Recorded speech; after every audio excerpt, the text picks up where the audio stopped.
আজকে ছিল অম্বাবচীর শেষ দিন, তার উপরে মায়ের আজকে একাদশীর পারণের ব্রত ছিল।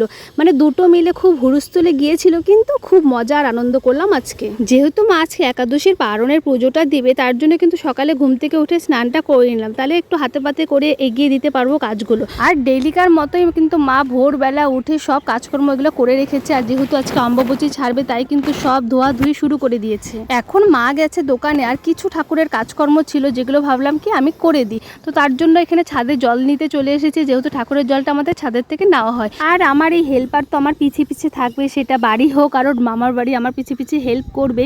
তো যেটুকু ঠাকুরের বাসন বেঁচেছিল শ্রেয়া বলছে আমি মেজে দিচ্ছি।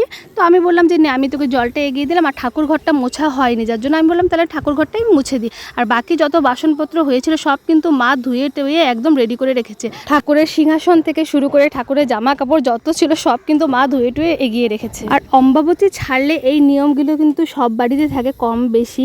আর বিশেষ করে আজকে একাদশীর পারণটা পড়ে না, ঝামেলাটা হয়ে গেছে, মানে একদিনে দুটো হওয়া। আর এদিকে দেখি মা কিন্তু ভোগের সব বাজার নিয়ে চলে এসেছে, তাই ভাবলাম যে আমি একটু কেটে টেটে এগিয়ে রাখি, কারণ ঠাম্মা আসে কিন্তু সব রান্না বসাবে। আর আমাদের এই একাদশীর পারণের দিন যে রান্নাটা হয় সেটা কিন্তু আমার ঠাম্মাই করে, মা একটু এগিয়ে দেয়। তো ভাবছি আজকে আমি এগিয়ে দিই, সবজি টবজি সব কেটে আমি এগিয়ে রাখলাম, ঠাম্মা এসে সব এক এক করে বসিয়ে দিল। অভিক ঘুম থেকে উঠে যখন শুনেছে যে ঠাকুরের কাজ করতে হবে, তাই কিন্তু ঘুম থেকে উঠে আগে স্নানটাই সেরে নিয়েছে, কারণ ও ভালো করে জানে যে স্নান না করে ঠাকুরের কাজ করা যায় না। তারপরে আর কি বলছে মা, এখন আমি কি করব? তাই বললাম যে সবজিগুলো তো ও কাটতে পারবে না, তার থেকে তুই আলুগুলো ছিলে দে, এটা খুব ভালো পারে। আর মায়ের যে ঠাকুরের বটিটা আছে না, আমার এটাতে এত কাটতে অসুবিধা হচ্ছিল আজকে। মিষ্টি কুমড়োটা তো আমি আর পোজ দিতে পারছিলামই না, যার জন্য আবার চাকু দিয়ে করলাম, কিন্তু না করতে গিয়ে আমার আঙুলটা একটু কেটে গিয়েছে। যাই হোক, আমার হাতটা কেটে গিয়েছে, আমি কিন্তু কাউকে দেখাইনি, শ্রেয়া দেখে নিয়ে আবার আমার আঙুলের মধ্যে একটা ব্যান্ডেড লাগিয়ে দিল।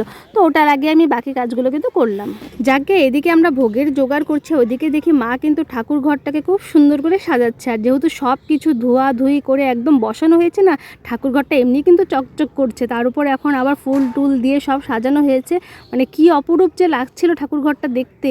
আর গাছের থেকে টাটকা ফুলগুলো এনে সিংহাসনে দিয়েছে, দেখো সিংহাসনের শোভাটাই যেন বেড়ে গিয়েছে। আর এদিকে ঠাম্মাও কিন্তু এক এক করে সবগুলো রান্না কিন্তু বসিয়ে দিয়েছে। প্রথমে কিন্তু পায়েসটা করেছিল। ও হ্যাঁ, আজকে কিন্তু আমাদের খিচুড়ি ভোগ হচ্ছে না, আজকে আমাদের অন্নভোগ হচ্ছে। এমনি সময় খিচুড়ি ভোগটাই হয়ে থাকে, কিন্তু আজকে যেহেতু একটু অনেকটা সময় পেয়েছে, তাই বললো কি অন্নভোগটাই দেবে। তো চলো বলি আমাদের প্রসাদের মধ্যে আজকে কি কি হয়েছিল। হয়েছিল পায়েস, যেহেতু অন্নভোগ সেহেতু অন্ন তো হবে, আর সাথে ছিল 5 রকমের ভাজা। ছিল আলু ভাজা, ভেন্ডি ভাজা, কুমড়ো ভাজা, করলা ভাজা, আর ছিল পটল ভাজা। আর তারপরে ছিল কচুর শাক, আর ছিল আলু পটল আর পনির দিয়ে রসা, আর ছিল সব সবজি দিয়ে নিরামিষ একটা ঘন্ট।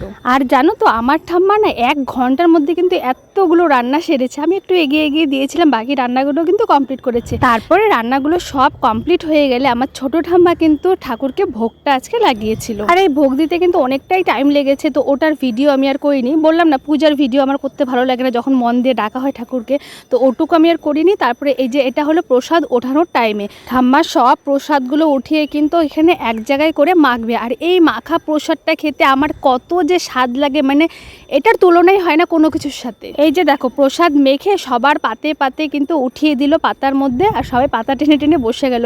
আর আজকে একদম মন তৃপ্তি করে আমি প্রসাদ খেলাম।